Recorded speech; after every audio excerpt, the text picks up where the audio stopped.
बिस्मिल्लाहिर्रहमानिर्रहीम अस्सलाम वालेकुम अज़ीज़ तलबा व तलबात। अगर आप लोग एमए उर्दू पार्ट 1 या पार्ट 2 के स्टूडेंट्स हैं और आप लोगों की किसी एक या एक से ज़्यादा सब्जेक्ट में से सप्ली लगी है या आप बिल्कुल फ्रेश स्टूडेंट्स हैं, आप लोगों के ज़हन में चंद सवालात हैं जो आप लोगों को कन्फ्यूज़ कर रहे हैं, तो इस वीडियो को मुकम्मल देख लीजिए। इंशाल्लाह इस वीडियो में आप लोगों के 4-5 जो सवालात हैं जो सबसे ज़्यादा स्टूडेंट्स पूछते हैं उनको डिस्कस करेंगे।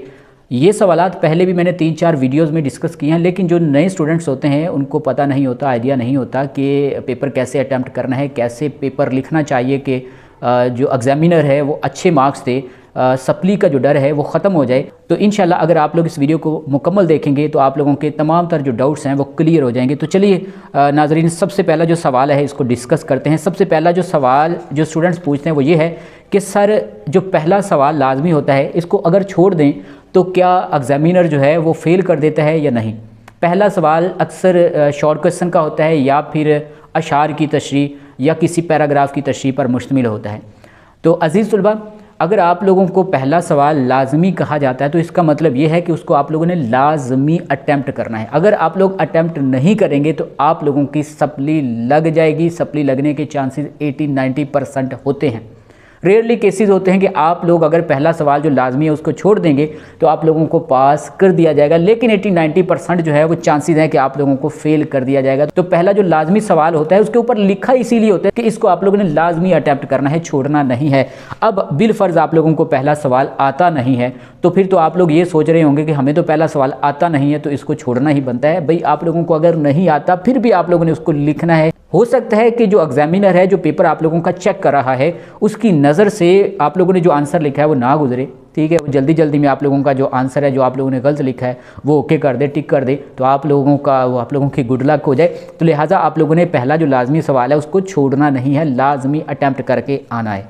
दूसरा सवाल जो स्टूडेंट्स पूछते हैं वो ये है कि सर एक जो 20 नंबर का सवाल है वो कितने पेज पर मुश्तमिल होना चाहिए। तो अजीज़ तलबा, एक जो 20 नंबर का सवाल है उसका आंसर आप लोगों ने कम अज़ कम 5 और ज़्यादा से ज़्यादा 8 या 10 पेजेस का लिखना है। अब पेजेस कौन से होते हैं स्टूडेंट्स को ये भी नहीं पता चलता। देखिए अजीज़ तलबा, ये 1 पेज है, ये 2 पेज, ये 3, ये 4, ये 5 और ये 6, ये 7 और ये 8, मतलब ये 1 पेज कहलाता है। तो कम अज़ कम आप लोगों के एक सवाल के आंसर के 5 पेज और ज़्यादा से ज़्यादा 8 या 10 पेज होने चाहिए। फिर आप लोगों को 20 में से 20 नंबर नहीं मिलेंगे, बल्कि 20 में से अगर आप लोगों ने अच्छा लिखा है, राइटिंग अच्छी है, आप लोगों की हेडिंग्स अच्छी हैं, अच्छा आप लोगों ने बेहतरीन तरीके से लिखा है, तो आप लोगों को 14-15 जो मार्क्स हैं वो मिल जाएंगे। 20 में से 20 नंबर आप लोगों को फिर भी नहीं मिलेंगे। इसके बाद स्टूडेंट्स ये सवाल पूछते हैं कि सर एक जो सवाल है उसके अंदर मार्कर के साथ हेडिंग्स देनी चाहिए या नहीं देनी चाहिए। ये भी बहुत से स्टूडेंट्स मुझसे सवाल पूछते हैं। तो अजीज़ तलबा, आप लोगों को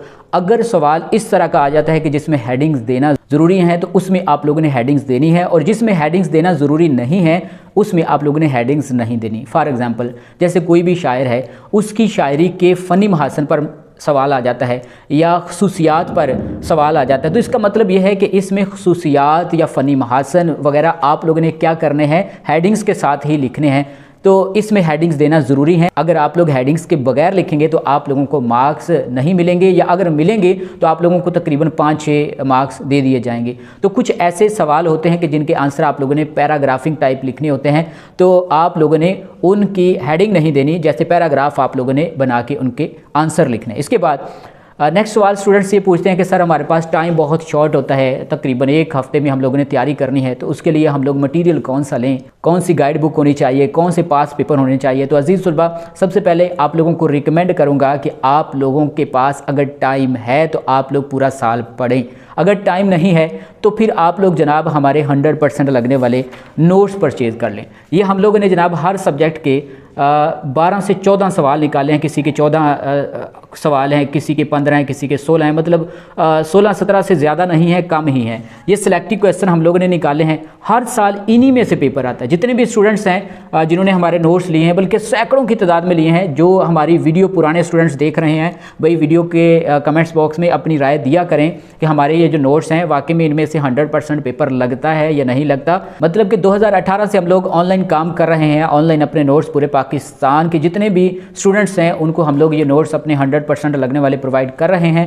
तो आप लोग भी अजीज़ तलबा हमारे नोट्स से तैयारी करें। अगर आप लोगों के पास इतने पैसे नहीं हैं, महंगे नहीं हैं, बहुत ही सस्ते हैं, अगर आप लोगों के पास इतने पैसे नहीं हैं तो आप लोग जनाब पास पेपर परचेज़ कर लें। आप लोग 2015 से लेकर अब तक या पास पेपर में 5 साल हालशुदा पास पेपर होते हैं किसी भी कंपनी के ले आएँ तो उनके आंसर आप लोग तैयार कर लें, आप लोग पास हो जाएंगे। अगर आप लोगों के पास टाइम है तो आप लोग गाइड बुक ले लें, उसमें से आप लोग सवालात के आंसर जो है वो तैयार कर लें। लेकिन होता यह है कि पास पेपर में भी जितने भी क्वेश्चन के आंसर हैं वो इररेलेवेंट होते हैं, मुश्किल वर्डिंग होती है और इसके अलावा पता नहीं चलता कौन सा सवाल इंपॉर्टेंट है कौन सा सवाल इंपॉर्टेंट नहीं है।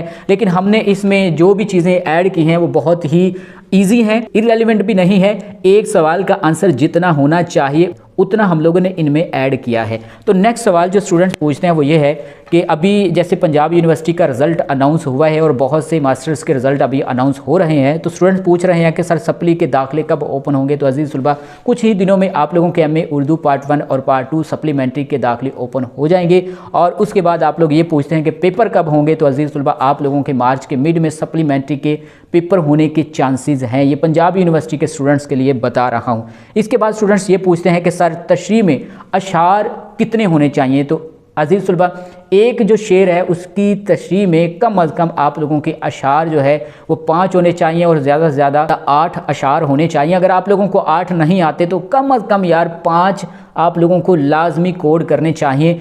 तो 4-5 आप लोग जब अशार जो है अशार की तशरीह में ऐड कर देंगे तो आप लोगों को अच्छे मार्क्स मिलने के चांसेस होंगे। इसके बाद स्टूडेंट्स ये भी पूछते हैं कि सर एक शेर की तशरीह जो है वो कितने पेज की होनी चाहिए। तो अजीज़ तलबा 2 से 2.5 पेज की आप लोगों की एक शेर की तशरीह होनी चाहिए। अगर आप लोग इतनी तशरीह करेंगे तो फिर आप लोगों को मार्क्स जो है वो एक शेर के मिलेंगे इतने जितने आप लोगों को बताए जाते हैं। और एक शेर की तशरीह 2 से 2.5 पेज की और उसमें अशार की कोडिंग कितनी होनी चाहिए 4 से 5 कम अज़ कम शेर आप लोगों ने लाजमी ऐड करने हैं। अगर आप लोग ऐड करेंगे तो फिर आप लोगों को इतने मार्क्स मिलेंगे।